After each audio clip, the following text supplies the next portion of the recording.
Maybe if you really knew me, you wouldn't even really like me that much. You're still the same.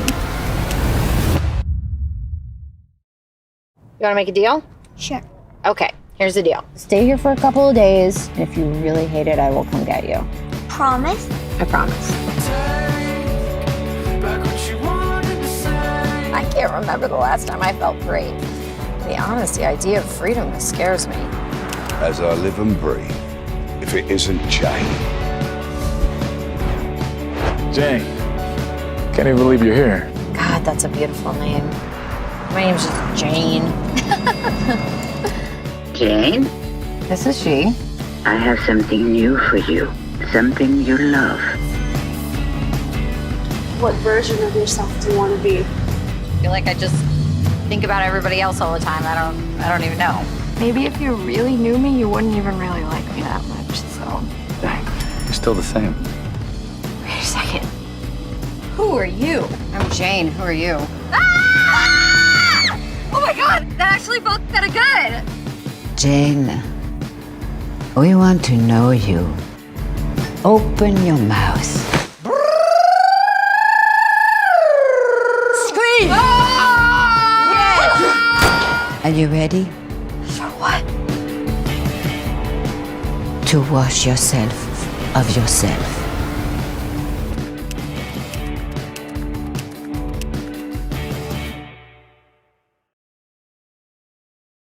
Oh, Gia, Hi. how are you? Good. How are you? I'm good, thanks. Nice to meet you. Nice to meet you too. Yeah. I wanted to I made a note to myself not to forget that I live only minutes from Bard College. Oh, no way. Yeah, I'm just down the road. Oh, I haven't been back since I went there. I've been curious. It's not been I that feel long, but yeah, it's only grown. I mean, I hear the plan for their growth is kind of impressive. I'm sure. Yeah. I mean, it was amazing. They had like this great museum there and the Geary building. It just, Yeah, when I went there, it was none of that was there. did I you went go there. to Bard? Well, I Oh, didn't graduate from there, if, to be completely transparent, but I did. Yes, I attended sorting to go, and yeah, some time ago. But it's so it's no, that's and it's just crazy. yeah. But I love the area. It's after decades of being in the city, I needed a change of scenery. Yeah. Yeah. No, it's beautiful up there. I feel like I liked living there and did not like living in the city. So I went back to Really? California. Yeah. Okay. Yeah. No good wine though. There's wineries, but not.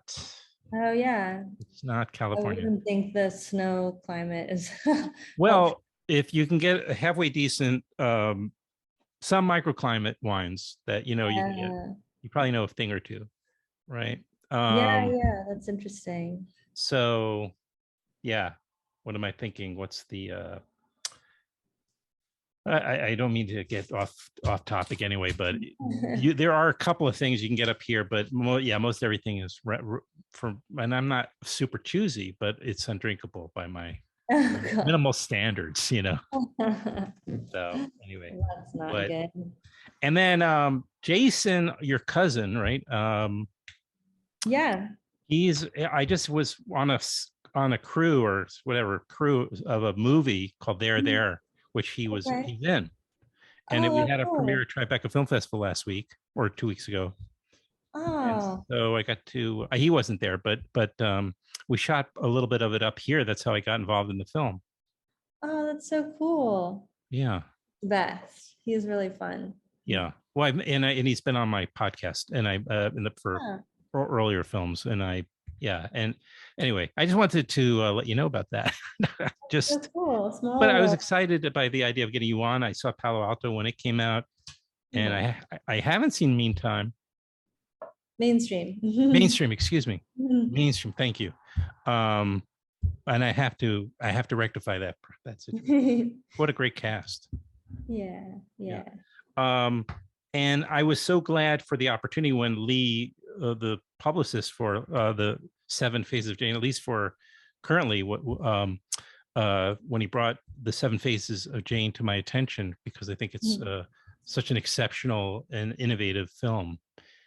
Yeah, it was a really fun experience. It's just as a filmmaker's perspective of like, Right. here's this box and this challenge that you have to try to find a way to be creative. And then it was even furthermore exciting, like finally after, having COVID limitations subside and getting to go to the Bentonville Film Festival and actually get to hang out with the other Where it had its world premiere. filmmakers. Yeah, like we had to be so separate because of the context of the job. So to finally get to hang out was like getting to meet your cast almost. Right. I mean, so for people, we'll show a bit of your clip. I think at the beginning I found a clip that you directed. You're one of the 8 directors on the film. Yes. Including the star of the film, Gillian Jacobs, and but there's this, and I was reading a little bit about it. Roman Coppola, who's a producer on this. This was his brainchild, essentially. Yeah, like. yeah. No, he works out of the director's bureau, and it's like just minutes from my house. So I just grew up like kind of always going there after school. And then as I became a director, now that's where I work out of. And I like heard this idea kind of murmurs amongst all the different people in the office. And I'm just like, this sounds so cool. Like I would love to be a part of it. He's like, what if we did that game Exquisite Corpse, which I knew from just being around him as a kid, like at the dinner table. Like I'm surprised that people aren't more familiar with it, but it's that. Count me in there. I'm sad to say I don't know what is it called? So it's basically just like a drawing game where someone draws the head and then you fold the piece of paper, and someone draws the shoulder and you fold it again, and then you pass it down, and you keep doing that until you have a full body, and then you reveal it and you see like this funny little creature that everyone kind of collaborated on together without knowing, because you just like leave little lines of like, okay, now this is where the shoulders start. And what is it called again? A Beautiful Corpse? What? Exquisite Corpse. Exquisite Corpse. Pardon me.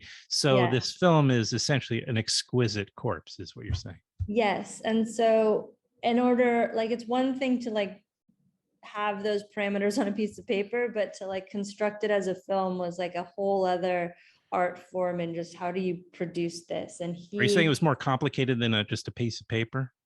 Yeah. He and of course Roman being very Roman, he like had to make it a whole like a game that was very designed, and each director had to raffle and barter like what is your hero's circumstance, what is the setting, like, and then in order to be selected, or once you are selected. Once you're selected, okay, then we all kind of did this raffle to figure out like what the premise and which sort of section are we doing, so that we could function off of one another without knowing too much.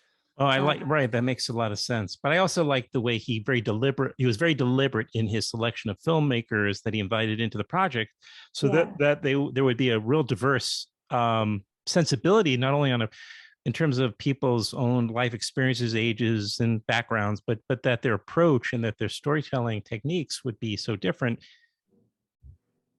Yeah, I mean, I think that's what was really exciting, is that we were all so different. And so we all approached our stories in very different, but true to ourselves way. And I think that's the best way to collaborate, is having many different voices that are totally unique to your own, and to get to kind of bounce off of that is really fun and exciting. Yeah, I mean, anybody creative, right? It should, they I guess hypothetically or ideally, you'd think that they'd want to be outside their comfort zone, or be in this, because this is a very experimental film. And that's not everybody's cup of tea, is it? Well, I think to watch it, you really have to know the context of how it was made, which is normally with filmmaking, you don't want to know that. But for something like this, I think it's more exciting when you do. Just, it's not a bunch of just short films kind of cut together. There was a whole sort of game plan prior to this. Yeah, right. It's very, very deliberate, and there's no accidents, it doesn't seem, in terms of how it was constructed and otherwise. As you were talking, I mean, I'm also thinking that to refer again to this movie that I worked on, which Jason is in. It's also very experimental in it. Andrew Bajowski, I don't know if you're familiar with him, but probably about names. He's no, I don't mean to put you on the spot, but anyway, and he's kind of has an experimental DNA in him as well. And this film was actually each segment of the film, and it's similar in a way that it's in segments, is shot.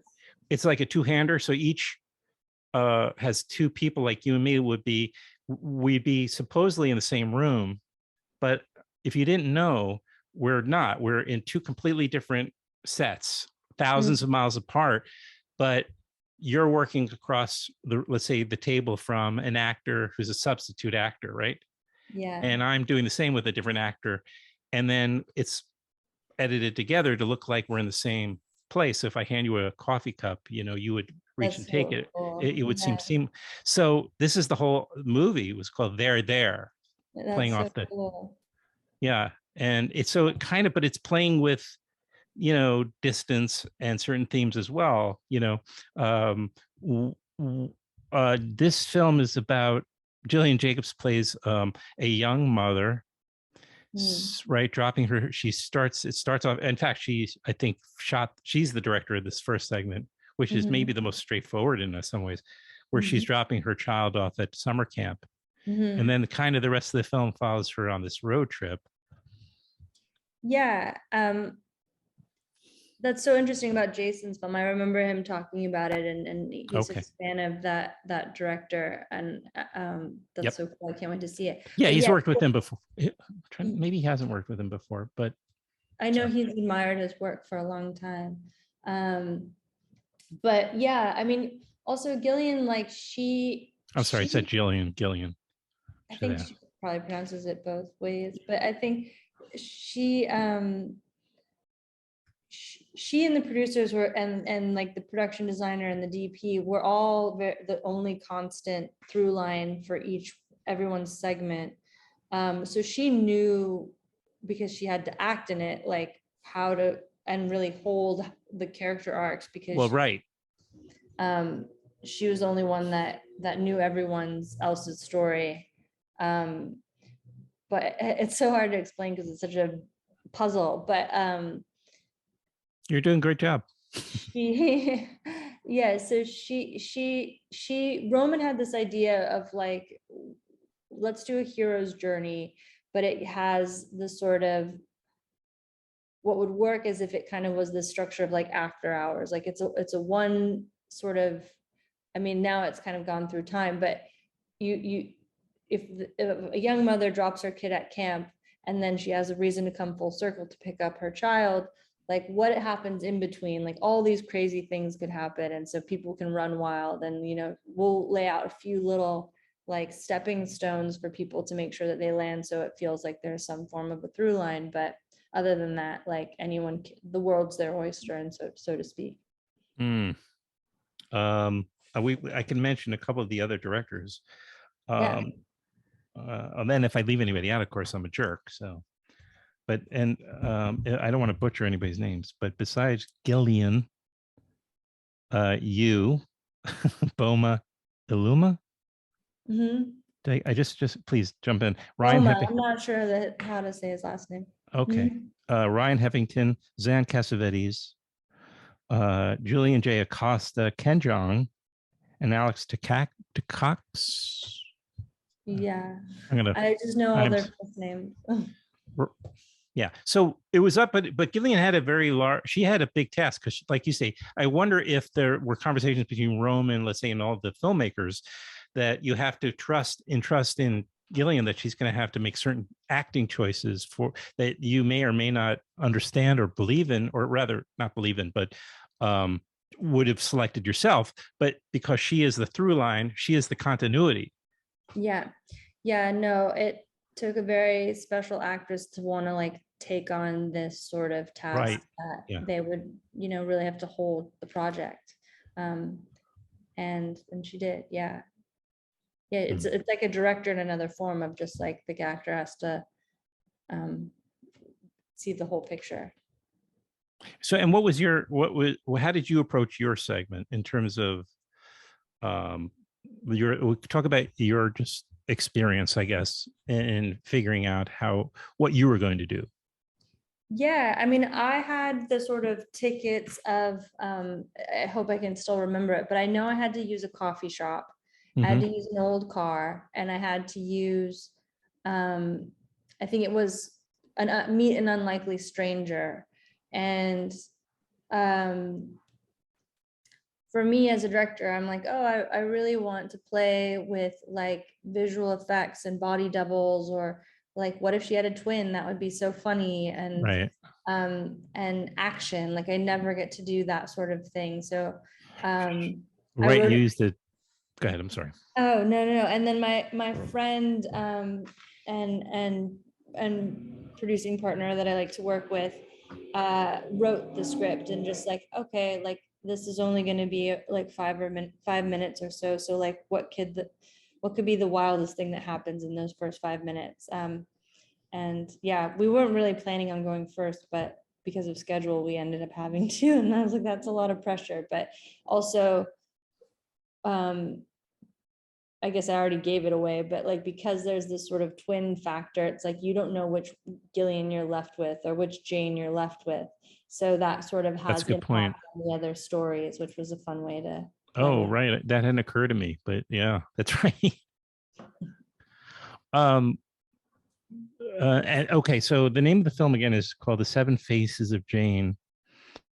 And I get what is yeah, as you mentioned earlier, it had its premiere. You met the other directors at the Bentonville Film Festival a few days ago, actually, right? It was just the other day, wasn't it? About a week ago.